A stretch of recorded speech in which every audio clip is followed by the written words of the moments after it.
मैं आपसे दर्द, डेटा और दौलत की बात करना चाहता हूं। आपका दर्द, आपका डेटा, मगर आपका धन नहीं, जो आपका होना चाहिए, उनका धन। इन तीन चीजों के बारे में मैं आपसे बात करना चाहता हूं। ये आप हो, आप भारत की शक्ति हो, भारत की शान हो, भारत की स्ट्रेंथ हो। और जब मैं कहता हूं आप भारत की शक्ति हो, भारत की स्ट्रेंथ हो, मैं भीड़ की बात नहीं कर रहा हूं। मैं हर हिंदुस्तान के नागरिक, हर यूथ की बात कर रहा हूं, इंडिविजुअल्स की बात कर रहा हूं। आप सब में इंटेलिजेंस है, इमेजिनेशन है, कैपेसिटी है, और अगर ये देश आगे बढ़ेगा तो आपके बल पे, आपकी स्ट्रेंथ पे इस देश का फ्यूचर बनेगा। हिंदुस्तान के पास सबसे बड़ा, दुनिया में सबसे बड़ा यूथ का पॉपुलेशन है। 40 करोड़ युवा, आप जैसे युवा, एनर्जेटिक युवा इस देश में रहते हैं। ये इस देश की स्ट्रेंथ है। चाइना की बात होती है, अमेरिका की बात होती है, रशिया की बात होती है, इंडिया के यूथ के सामने, इंडिया के यूथ पोटेंशियल के सामने ये सब लोग कुछ नहीं है।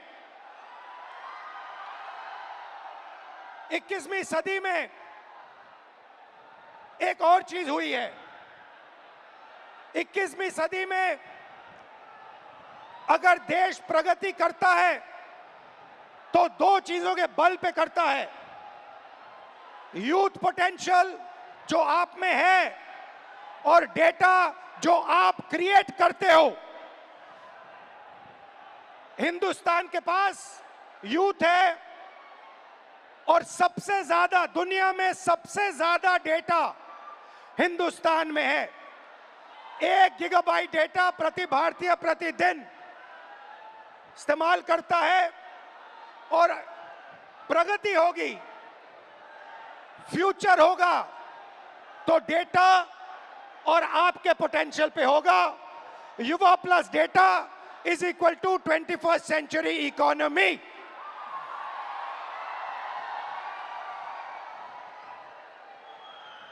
ब्रदर्स एंड सिस्टर्स, मीडिया में एआई की बात होती है। Everybody speaks about AI, but I want to make one thing very clear, and ये आपको समझना चाहिए। आपके डेटा के बिना एआई का कोई मतलब नहीं है। अगर एआई बनता है तो आपके डेटा के बेसिस पे बनता है। 20वीं सदी में पेट्रोल और पेट्रोल इंजन देश को बनाता था। अगर 20वीं सदी में मैं आपके पास आता और आपसे कहता, देखिए मैं आपको पेट्रोल इंजन दे रहा हूं, मगर आपको पेट्रोल नहीं दूंगा, आप मुझे कहते इस पेट्रोल इंजन से मेरा कुछ नहीं होने वाला है। वैसे ही 21वीं सदी में डेटा से ही एआई बनता है। डेटा से आप एआई बना सकते हो, मगर एआई से आप डेटा पैदा नहीं कर सकते हो। और ये डेटा हिंदुस्तान का है और आपका है। आप इसको क्रिएट करते हो, ये आप बनाते हो, ये आपका इमेजिनेशन है, ये हिंदुस्तान की पूंजी है, स्ट्रेंथ है, एसेट है। मगर भाई और बहनों, डेटा आपका, यूथ पोटेंशियल आपका, मगर सिस्टम ने आपको चक्रव्यूह में फंसा रखा है। ये आप देखिए, आपको चक्रव्यूह में फंसा रखा है। भविष्य की बात करें, आप एजुकेशन लेते हो, लाखों करोड़ रुपए आपके परिवारों से लिया जाता है। इंजीनियरिंग, मेडिकल, पोस्ट ग्रेजुएट, जो भी आप पढ़ाई करते हो, आपके परिवारों से, आपके जेब से पैसा छीना जाता है, लाखों करोड़ रुपए लिए जाते हैं और फिर आपको एक सर्टिफिकेट दिया जाता है। आपको कहा जाता है कि हां, आपको एजुकेशन सर्टिफिकेट मिल गया, बीए मिल गया, एमए मिल गया, एमएससी मिल गया, मगर इस सर्टिफिकेट का कोई मतलब नहीं है आज हिंदुस्तान में, क्योंकि यह सर्टिफिकेट आपको रोजगार नहीं दे सकता है। चाहे आप कुछ भी करें, यह सर्टिफिकेट हिंदुस्तान में आपको रोजगार नहीं देता है। आंकड़ा मैं आपको देता हूं, 1000 युवाओं में से सिर्फ 12 युवाओं को परमानेंट नौकरी मिलती है। जहां तक डेटा की बात है, आपका डेटा छीन लिया जाता है। बड़ी बड़ी कंपनीज को, जियो को, अदानी को, फेसबुक, गूगल को आपका डेटा दिया जाता है और आपको फंसाया जाता है। आपको कहा जाता है जितनी भी आपको रील्स देखनी है, जितने आपको व्हाट्सएप मैसेजेस भेजने हैं, जितना आप इंस्टाग्राम पे देखना चाहते हो, रील्स बनाना चाहते हो, आप बनाओ। भाई और बहनों, ये 21वीं सदी का नशा है।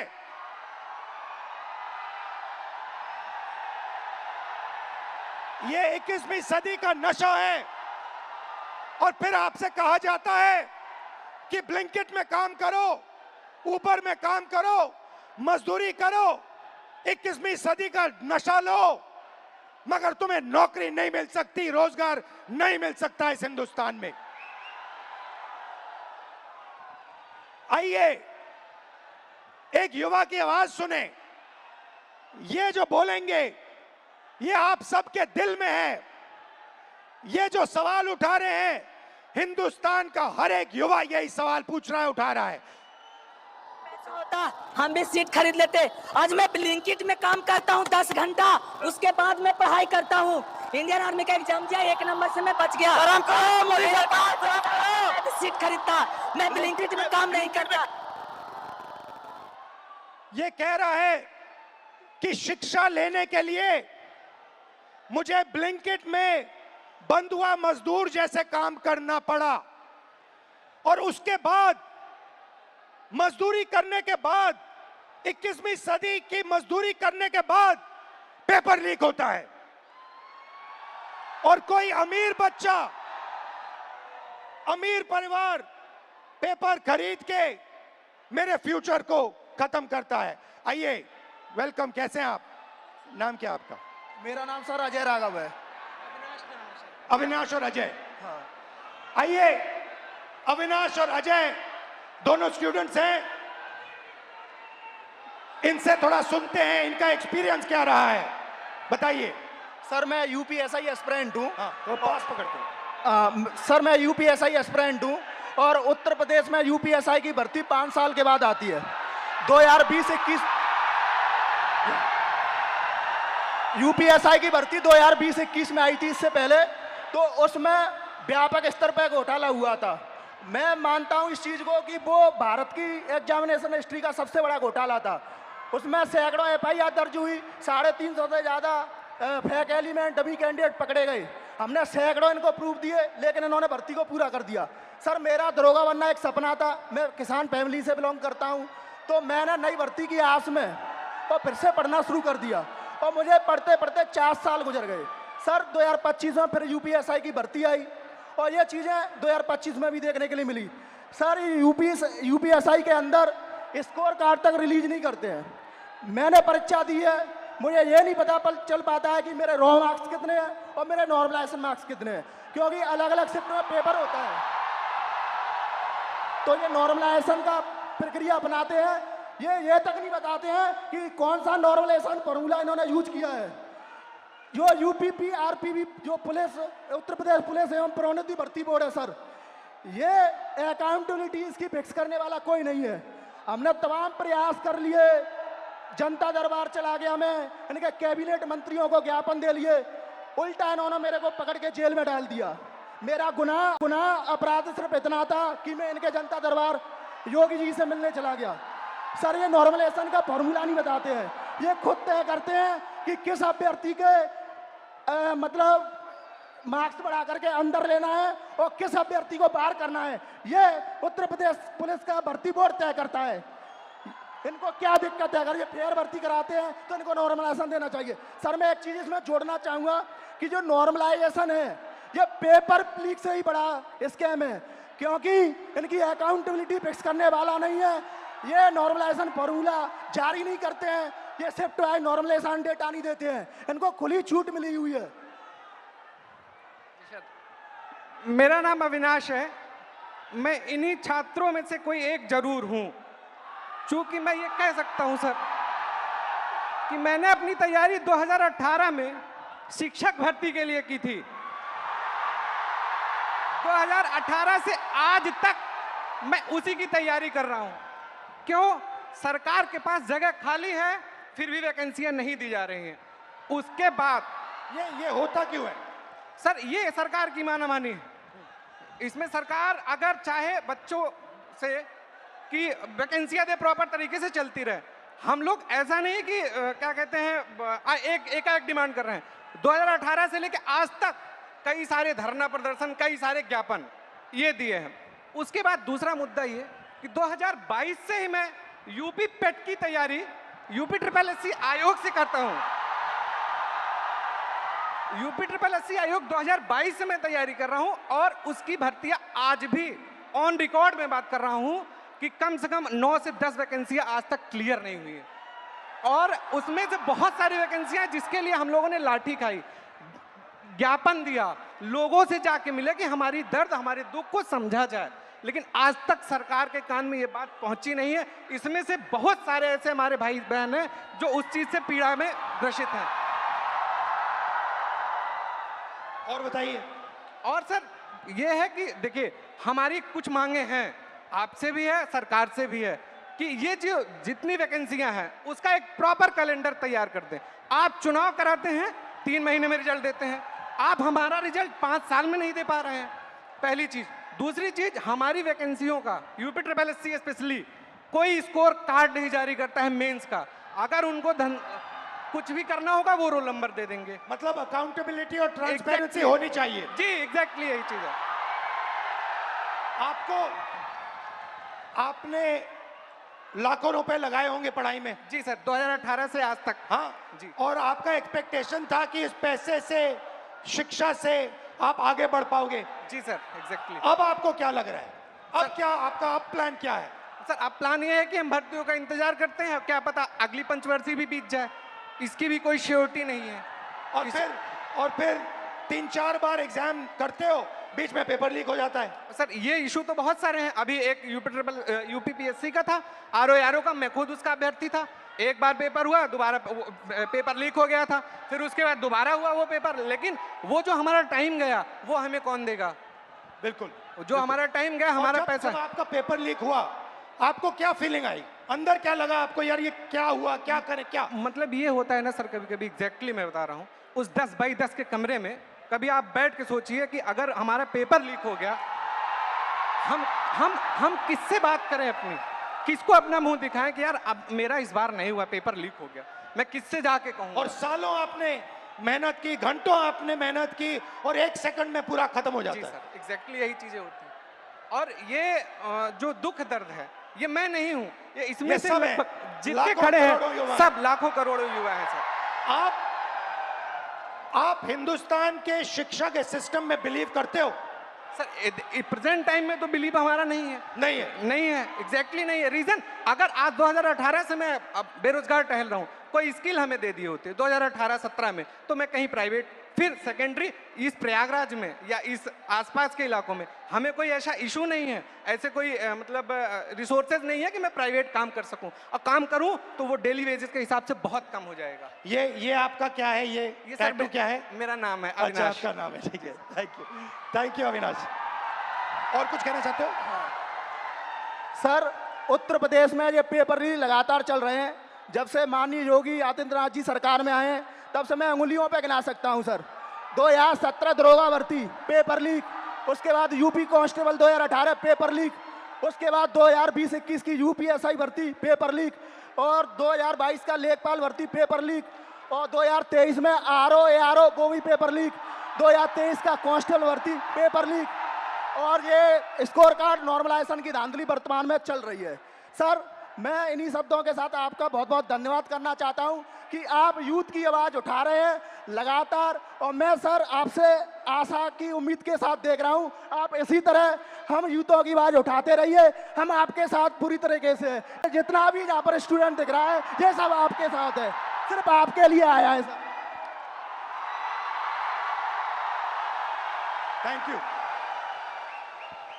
Thank you.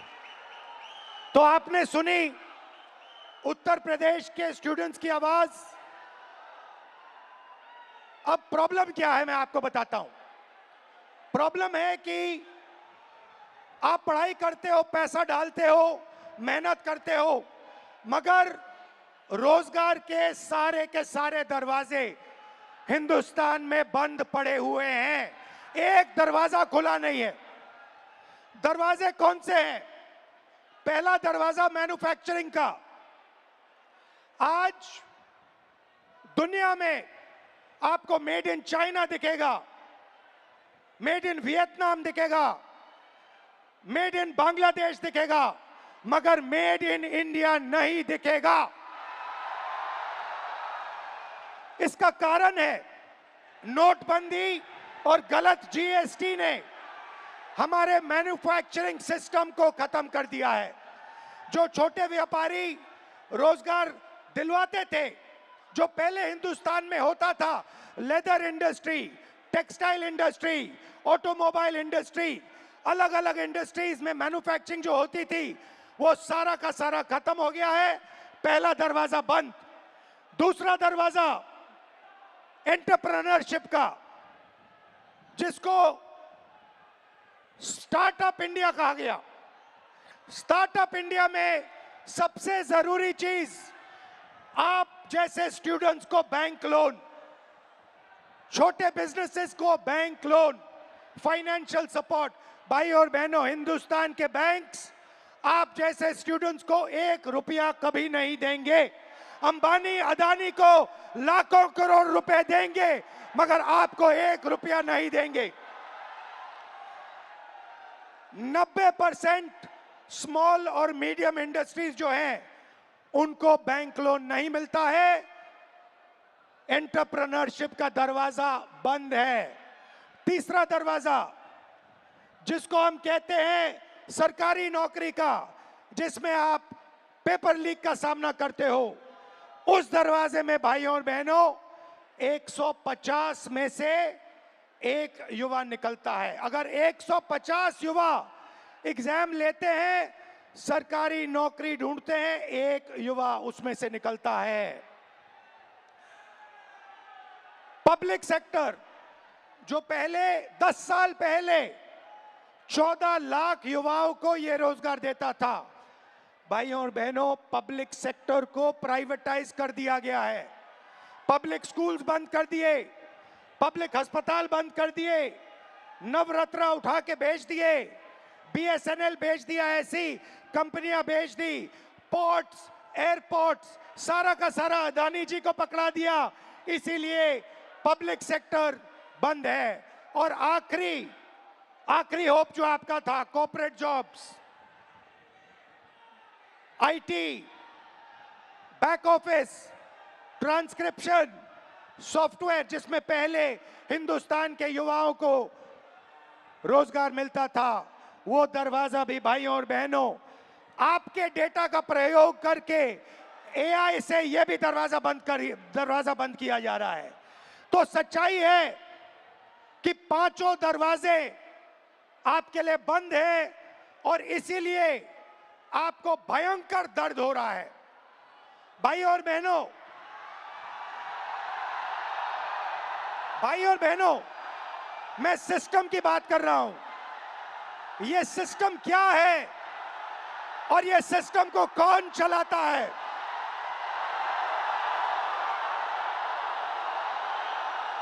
भाई और बहनों, डेटा आपका दर्द आपका, दौलत इनकी।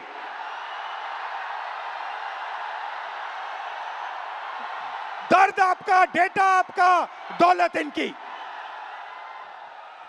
यह सिस्टम है। अंबेडकर जी ने कहा था सोशल, पॉलिटिकल, इकोनॉमिक। ये देखिए, ये है इकोनॉमिक, पैसा, अदानी। इनकी आमदनी 10 साल में 30 गुना बढ़ी है। ये पहले ग्लोबल रिच लिस्ट में 600 नंबर पे हुआ करते थे, 10 साल के अंदर ये दूसरे नंबर पे पहुंच गए। ये पूरे सिस्टम को फाइनेंशियल सपोर्ट देते हैं। बीच में पॉलिटिकल, मोदी जी, अमित शाह जी। बीजेपी का बैलेंस 150 करोड़ रुपए का होता था बैंक में, आज इनका बैंक बैलेंस 10,000 करोड़ रुपए का है। 10,000 करोड़ रुपए का एक पॉलिटिकल पार्टी का बैंक बैलेंस। नरेंद्र मोदी जी आपका ध्यान भटकाते हैं और पॉलिटिकल सिस्टम चलाते हैं।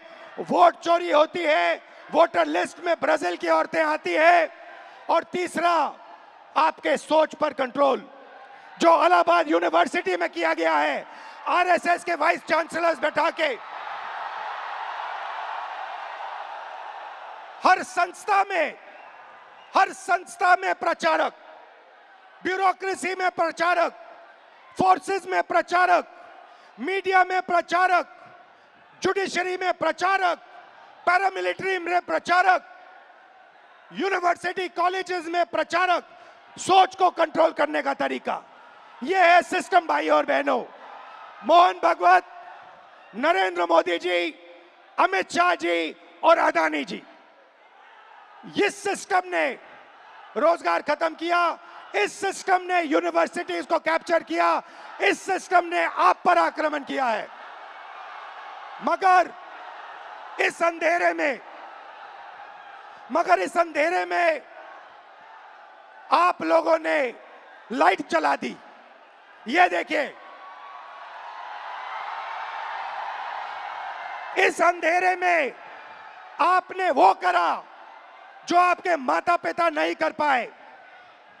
वो अपने डर का सामना नहीं कर पाए, मगर हिंदुस्तान के स्टूडेंट्स, हिंदुस्तान के युवाओं ने अपने डर का सामना किया और देश को बदल दिया।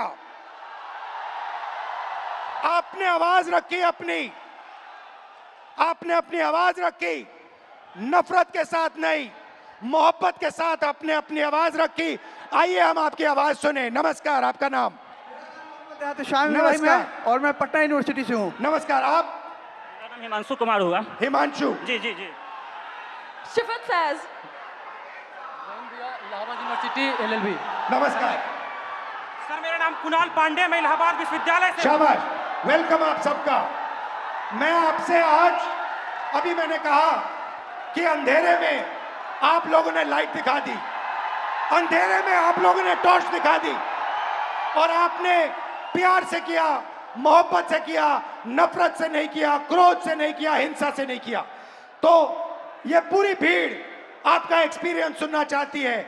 आपने क्या सहा, आपने क्या किया, थोड़ा बताइए, एक एक करके बताइए। साथियों, जो 22 जुलाई को पटना में बिहार बंद का कॉल था, हम लोग राजभवन मार्च कर रहे थे और वहाँ एक चीज़ हमें एहसास हुआ कि पुलिस ऐसे मौके की तलाश में थी कि वो हम पे लाठी भी चार्ज कर ले, उन पे इल्जाम ना हो। जब हम राजभवन से थोड़ी देर पहले पहुँचे, वहाँ पे पुलिस वाले थे बिना बैच के, और लाठी की जगह पे वो बैम्बू लिए हुए थे। उनसे जब पूछा गया आपका बैच कहाँ है, तो वहाँ से अधिकारी पूछते हैं कि आप कौन हो पूछने वाले। मैं बताता हूँ तो कहते हैं इससे क्या होगा। हमने कहा सर इतने बच्चे मरे, उनका जवाब कौन देगा। कहते वो तो चले गए, अब क्या तुम भी जाना चाहते हो। मैंने कहा सर वो तो चले गए, लेकिन अब बदलने का वक्त आ गया, क्योंकि अब नहीं बदलेगा सर, कभी नहीं बदलेगा। हम छात्र युवा देश के भविष्य हैं। उसके बाद वो वाटर कैनन चलाने लगते हैं, जिससे हमें फर्क नहीं पड़ता है। उसके बाद वो लाठी चार्ज करते हैं, जिससे उनका टारगेट था या सर पे मारो या पैर में। उन्होंने मेरे पैर पे बहुत मारा, मैं गिर गया। उसके बाद वो लाठी चार्ज करने लगे, स्टोन चलाने लगे, आंसू गैस। और एक बात मैं आपको बता दूं, जब मैं गिर गया उसके बाद जो DSP हैं वो आके दोबारा मेरे पेट पे मारती, जबकि मेरा लेग डैमेज था। कुछ छात्र मुझे वहाँ से उठा के ले जाते हैं, साइड रखते हैं। पुलिस वाले आगे कहते हैं ये छात्र थोड़े हैं, इसको तो जेल भेजना चाहिए। इवन वो एम्बुलेंस नहीं आने देते हैं। मुझे 3 इडियट की मूवी की तरह स्कूटी पे हॉस्पिटल ले जाना पड़ता है। बीच में आ जाओ, बीच में आ जाओ। जैसे सर मैंने बताया कि वो एम्बुलेंस तक नहीं आने देते हैं। हमें 3 इडियट के स्कूटी की तरह मुझे स्कूटी पे हॉस्पिटल ले जाया गया है। और नेक्स्ट डे जब फिर मैं हॉस्पिटल जाता हूँ, मुझे डिटेन किया जाता है। मेरे पैर में बैंडेज लगा था। 15 घंटा मुझे थाने में बंद करके रखा गया और जितने फोटो थे सबसे मुझे मिलाया गया। नाम पूछा गया, जब मैं नाम बताया तो इंचार्ज कहती है इसको तो मुझे लगता है कहीं देखा है। मैंने कहा मैम मैं नॉर्मल स्टूडेंट हूँ, मेरे ऊपर एक भी FIR नहीं है। तो कह रही वो तो मैं देख लूँगा। धमके दिए जाते हैं उन्हें हमें। मैं ये बता दूं कि जब हमें PR बॉन्ड साइन करवाया गया उसके बाद हमारे एड्रेस पे डिटेन करने के लिए छापे पड़ रहे हैं। हम छात्र हैं, देश के भविष्य हैं और आज आप हमारे पर अत्याचार कर रहे हैं। हम क्या कह रहे हैं, हमें तो नौकरी चाहिए। हम पहले नौकरी के लिए आंदोलन करें, फिर एग्जाम के लिए आंदोलन करें, फिर रिजल्ट के लिए आंदोलन करें और फिर पेपर लिखे उसके लिए आंदोलन। हम छात्र हैं या आंदोलन जीवी है? हम छात्र हैं और आप हमसे वोट लेते हैं तो सर सर कहते हैं, भैया भैया कहते हैं। आज हमें कहते हैं कि हम कॉकरोच हैं। सर हम देश के जेनजी हैं और आज आपका सत्ता है, कल हम पलट भी सकते हैं। लेकिन ये गलतफहमी मत रहिएगा मोदी जी, हम बिहारी हैं, ठीक है। और मैं एक बात बता दूं, आप मुझे जितने धमके देते, मैं स्वतंत्रता सेनानी परिवार से आता हूं और ये लड़ाई के लिए कल भी मुझे लड़ने पड़ी तो मैं देश के लिए अपनी जान न्यौछावर कर दूंगा, लेकिन छात्रों के हक के लिए हमेशा लड़ते रहूंगा। क्योंकि राम मनोहर लोहिया ने कहा है ना कि अगर सड़कें सुनी होगी तो संसद आवारा हो जाएगा। तो सर आप जब जब सरकार डरती है पुलिस को आगे करती है, तो हमारा जवाब है कितनी लंबी जेल तुम्हारी देख लिया देखेंगे। ठीक है, शाबाश।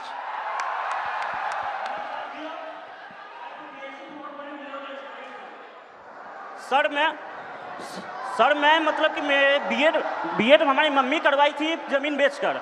4 साल से वैकेंसी अभी तक नहीं आई है सर। जब आंदोलन करने जा रहा हूँ तो सर मतलब कि सम्राट चौधरी का गुंडा जो कि पुलिस जो हम लोग को लाठी से मारती है और जेल भेजती है। सर जब हम लोग आंदोलन करते हैं तो डिटेन कर लिया जाता है। उसके बाद मतलब कि कुछ भैया को जेल भेज दिया जाता है। उसके बाद मतलब कि हम लोग जब स्टेट क्वालिफाइड। रिलैक्स करो, कोई प्रॉब्लम नहीं है, घर में हो अपने, खुल के बोलो, टेंशन मत लो। ये जब मैं पहली बार ऐसे बोला था मैं भी नर्वस था, इसमें कोई प्रॉब्लम नहीं है, खुल के बोलो। सर मैं मतलब state qualified CTET qualified PG BEd करके आया हूँ, फिर भी 4 साल से वैकेंसी नहीं आई है सर। जब मतलब कि आंदोलन 4, 5, 6 साल से मैं पटना में रहकर पढ़ाई करता हूँ, किसान का बेटा हूँ सर। ये महीना का 10 से 15 हज़ार रुपये खर्चा होता है सर, कहाँ से मम्मी देगी? अब मम्मी टेंशन में चली जाती है। मेरे पास 2 ऑप्शन है सर, या चाय का दुकान खोलूंगा या सुसाइड करूंगा सर, उसके अलावा कोई ऑप्शन नहीं है सर मेरे पास। सुसाइड आपका ऑप्शन नहीं हो सकता ब्रदर। मेरे पास PG BEd इतना स्टेट सीटेट क्वालिफाइड होने के बाद 20,000 का नौकरी भी नहीं मिलेगा सर पूरा इंडिया में। उसके बाद मैं सर जब मतलब कि मम्मी मतलब कि सुनती है कि आंदोलन में गया है तो मम्मी को पानी चढ़ने लगता है सर टेंशन से।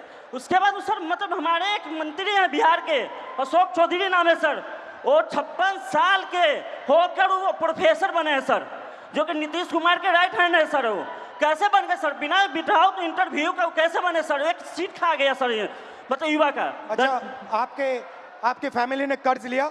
सर जमीन बेच के मतलब BEd किया हूँ सर। सोच लीजिए कि हम किस लेवल के हैं फैमिली सर। अभी तक 4 साल से वैकेंसी नहीं आई है सर। सोचिए हर महीना सर हम मतलब वैकेंसी डेट निकाला जाता है, लेकिन निकलता नहीं है सर। आज भी सितंबर में एग्जाम का डेट दिया हुआ है, अभी तक फॉर्म नहीं आया है सर। फिर आंदोलन करूंगा, फिर थाना में जमा होऊंगा, लेकिन डरूंगा नहीं सर इस सम्राट चौधरी के गुंडा से। शाबाश शाबाश, बहुत अच्छा बोले। ग्रीटिंग्स टू ऑल, मेरा नाम शिफत फैज है और मैं थोड़ा पास से पकड़ा। ग्रीटिंग्स टू ऑल, मेरा नाम शिफत फैज है और मैं फर्स्ट फीमेल वाइस प्रेसिडेंट हूँ पटना यूनिवर्सिटी स्टूडेंट यूनियन की, इंडिपेंडेंटली इलेक्टेड। जब 20 तारीख को दिल्ली के जंतर मंतर के प्रोटेस्ट के दौरान पुलिस और गवर्नमेंट के थ्रू स्टूडेंट पर ब्रूटली मारा पीटा गया, उन पर वाटर कैनाल्स फेंके गए, उन पर टीयर गैसेस चार्ज किए गए, उसके खिलाफ 22 जुलाई को पटना में स्टूडेंट्स ने प्रोटेस्ट का कॉल दिया। वहाँ स्टूडेंट्स मौजूद हुए और पीसफुल प्रोटेस्ट उन्होंने स्टार्ट किया, लेकिन फिर बिहार पुलिस और बिहार सरकार ने स्टूडेंट के साथ फिर से ब्रूटली ट्रीट किया, उन्हें मारा और रातों रात उनके घर से उन्हें डिटेन कर लिया जाता है बिना इस जानकारी के कि वो कौन से पुलिस स्टेशन में है और वो कौन से किस थाने में है। इन सब हमने 23 जुलाई को पेपर लीक के खिलाफ, स्टूडेंट ब्रूटैलिटी के खिलाफ और बिना अनलॉफुल वे में डिटेन होने के खिलाफ एक प्रोटेस्ट रखा अपने यूनिवर्सिटी के कैंपस में। लेकिन हमारे प्रोटेस्ट स्टार्ट करने से पहले ही वहाँ पर पुलिस, सीआरपीएफ और एसडीएम मौजूद थे। सर, हम छात्र हैं और हमें एज अ वाइस प्रेसिडेंट मुझे यूनिवर्सिटी के गेट से घुसने नहीं दिया जा रहा था। फिर भी क्योंकि मेरा वो प्रोटेस्ट था, हम लीड करने के लिए जैसे तैसे घुसे। हमारे कुछ फेलोज जो प्रोटेस्ट ज्वाइन करने आ ही रहे थे, उन्हें पुलिस गेट से ही भगा देती है और कुछ फेलोज को लाठी चार्ज कर डिटेन कर लेती है बिना किसी मेडिकल ट्रीटमेंट के। उनका सर 10 से 12 घंटा फूटा रहता है पुलिस स्टेशन पे।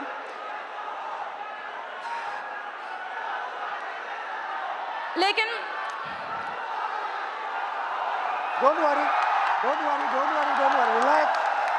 लेकिन उस रात हमें छोड़ दिया जाता है।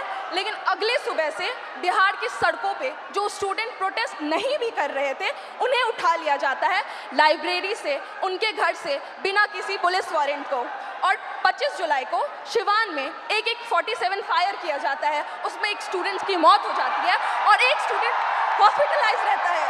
क्या इसके खिलाफ बिहार सरकार ने अपनी एक आवाज़ नहीं उठाई, ना ही एक बात रखी? खैर, आप सब जानते हैं कि बुराई का अंत होता है और हमारी जीत हुई। 25 जुलाई को जब आप लोग धर्मेंद्र प्रधान की इस्तीफा की खुशी मना रहे थे, तब बिहार के छात्रों में अलग सा डर और भय मौजूद था। उन्हें कहीं से भी कभी भी अरेस्ट कर डिटेन कर लिया जाता और उन्हें किस पुलिस स्टेशन में भेजा जाता, इसका कोई अता पता नहीं है। चलिए अब हम बिहार के महिला शिक्षा व्यवस्था पर बात करते हैं। जब एक बिहार की लड़की अपने पढ़ाई के लिए लड़ती है तो सबसे पहला लड़ाई उसका उसके घर वाले से होता है। वो जैसे तैसे घर से निकल तो जाती है, फिर बिहार सरकार वैकेंसी नहीं निकालती है, फिर उसके लिए वो प्रोटेस्ट करती है, वैकेंसी निकालती है, फिर पेपर लीक हो जाता है, फिर उसके लिए वो प्रोटेस्ट करती है, उसी दौरान उन्हें मारा जाता है, डिटेन कर लिया जाता है, अरेस्ट कर लिया जाता है। हम स्टूडेंट हैं, कोई प्रोटेस्टर नहीं है, और फिर बिहार सरकार इसी चक्रव्यूह में हमें छोड़ देती है। खैर, यही है हमारे बिहार का शिक्षा व्यवस्था। और सर, हमारा गवर्नमेंट से यही अपील है कि अगर आपको लगता है कि हम आपकी डिटेन और अरेस्ट से डर जाएंगे तो ये आपकी गलत फहमी है। और सर, कल को अगर आप गवर्नमेंट रूलिंग पार्टी बने तो हमें ये एक्सपेक्ट है कि जैसे आप आज स्टूडेंट्स के खिलाफ, स्टूडेंट के साथ खड़े हैं, वैसे कल भी खड़े रहे। बिल्कुल सर, आपसे यही उम्मीद है। थैंक यू, शाबाश। सर, सबसे पहले इलाहाबाद विश्वविद्यालय और पूर्वांचल के हमारे हजारों छात्रों की तरफ से आपको धन्यवाद सर। और सर, मैं सर इलाहाबाद विश्वविद्यालय लॉ फैकल्टी का छात्र हूँ सर, और हमारे यहाँ समस्याओं का अंबार लगा पड़ा है सर। हमारे लॉ फैकल्टी में सर जो लाइब्रेरी है उसमें सर पूरी पानी आती है, मतलब बाढ़ आता है सर। और जब लाइब्रेरी बंद कर दी जाती है, जब हम लोग पूछते हैं कि सर लाइब्रेरी बंद क्यों, तो कहते हैं उसमें करंट का पानी दौड़ता है, बेटा आप बाहर रहो। मतलब सर हमारा बुक जो आता है सर वो हज़ारों की आती है, हम लोग सर पूरी बरसात सीजन में सर हम लोग उस बुक को एक्सेस नहीं कर सकते हैं सर।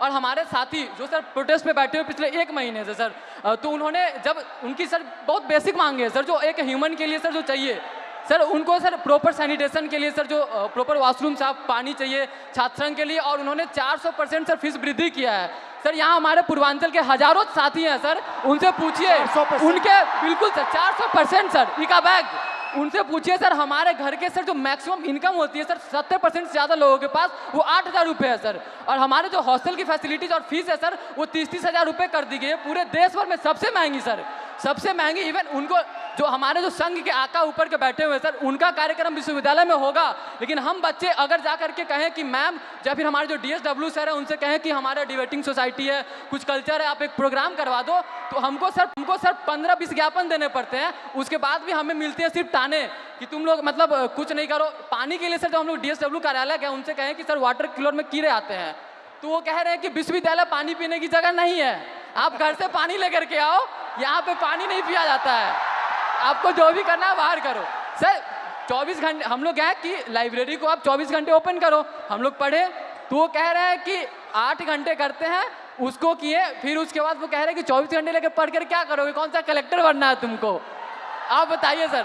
अब हमारे इलाहाबाद से सर, इलाहाबाद विश्वविद्यालय से सर इतने सारे प्रधानमंत्री निकले, इतने मुख्यमंत्री निकले, और वहीं पे छात्र संघ को सिर्फ इसलिए बंद कर दिया गया है क्योंकि गरीब घर के लड़के कभी भी राजनीति में ना आ पाए और बड़े घर के लड़के आकर के जो है सो उसको सत्ता संभाले। हम लोग हमेशा सर गुलामी करें, हमारी मानसिकता ऐसी बना दी जा रही है। और अगर आप कुछ भी बोलो तो उनके से संघ के गुंडे पाल रखे हैं। अभी 2 दिन पहले की बात है सर, आपने भी कमेंट किया था उस पर सर, आपकी आवाज़ उठाए हमारे लिए सर, फिर से धन्यवाद सर। हमारे साथी आशुतोष मौर्य, सौरभ गरवाल, शिवम यादव ये लोग बैठे थे सर, हम लोगों पे सर पीछे गेट से जो उनके जो प्रॉक्टर सोकल जो गार्ड उनके होते हैं जिनमें किन्हीं का नेम प्लेट नहीं लगा सर, हम लोग अगर 10 बार आन जान करेंगे हमें 10 बार दिखाना, उनमें से किन्हीं का नहीं है सर।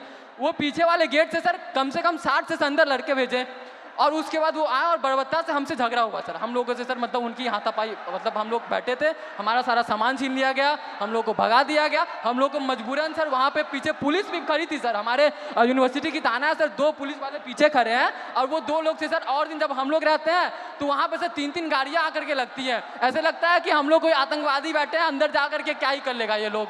और सर उसके अलावा सर हेल्थ फैसिलिटी पे हम लोग आते हैं तो उसके लिए आप आवाज़ उठाए तो बोलता है कि सरकार बाहर रखा है ना, बाहर जाओ आप। हमारे पास सर मतलब कहने को वहाँ पे शिक्षा से लेकर के सर जो नियुक्तियाँ जो होती हैं सर वो ट्रांसपेरेंट नहीं है। आप सवाल करोगे आपकी डिग्री रोक दी जाएंगी। अभी हमारे साथियों पे सर मुकदमे कर दिए गए, अभी हम दोनों यहाँ पे हैं, हो सकता है कल पे हम दोनों पे मुकदमा होगा। बिल्कुल सर, ये वहाँ का नियम है सर। सर हम कह देना चाहते हैं, बिल्कुल सर हम कह देना चाहते हैं सर, हम गांधी के अनुयायी थे, गांधी के अनुयायी है, गांधी के अनुयायी रहेंगे और उन संघी या कोई भी हो सर, हम डरने वाले नहीं है। आइडियोलॉजी से समझौता सर जीवन में कभी नहीं होगा। हम पहले भी आपके खिलाफ थे, हम पहले भी अन्याय के खिलाफ थे, हम आज भी है सर, हम आगे भी रहेंगे। और सर आपके साथ के लिए सर फिर से हमारे सभी पूर्वांचल के साथियों की तरफ से सर एकदम फिर से धन्यवाद सर, आप हमारे लिए आए सर, धन्यवाद सर। बहुत अच्छा बोले आप। सर मेरा नाम कुणाल कुमार पांडे है सर, मैं इलाहाबाद विश्वविद्यालय के 3य वर्ष का छात्र हूं सर। सर हमारे विश्वविद्यालय में सर जो सीटें हैं उसमें 50% की कटौती कर दी जाती है और हमारा जो फी है सर उसे एक बार में 400% की बढ़ा दिया जाता है और प्रत्येक वर्ष 10% की वृद्धि की जाती है। सर इसी के विरोध में हम लोग पिछले 30 दिनों से धरना प्रदर्शन कर रहे हैं। सर हमें विश्वविद्यालय में धरना नहीं देने दिया जाता है सर, और सर हमें कभी कठिनाइयों का सामना करना पड़ता है।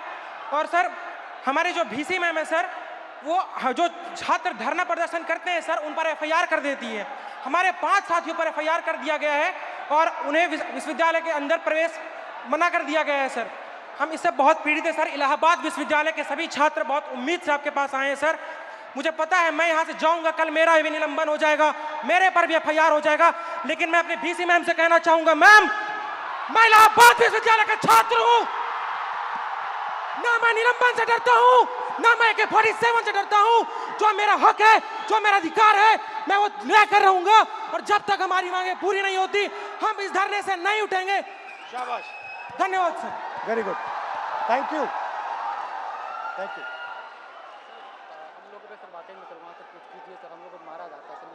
अब मुझे बुला लो, मैं आ जाऊंगा। हाँ अलंकार है, मुझे बुला लो, मैं आ जाऊंगा। ठीक है, घबराओ मत। Very good. तो ये थी बिहार और उत्तर प्रदेश और इलाहाबाद यूनिवर्सिटी की आवाज। अब मैंने आपसे कहा कि आपने अंधेरे में टॉर्च जला दी, आपने हिंदुस्तान के स्टूडेंट्स को जगा दिया। आप सब अब बात समझ गए हो। मैंने आपसे सिस्टम की बात की। हम नफरत से और हिंसा से कभी काम नहीं करेंगे। हिंदुस्तान का कल्चर सत्य और अहिंसा का है, नफरत का नहीं है। और एक भी स्टूडेंट के दिल में नफरत नहीं होनी चाहिए, सिर्फ मोहब्बत होनी चाहिए।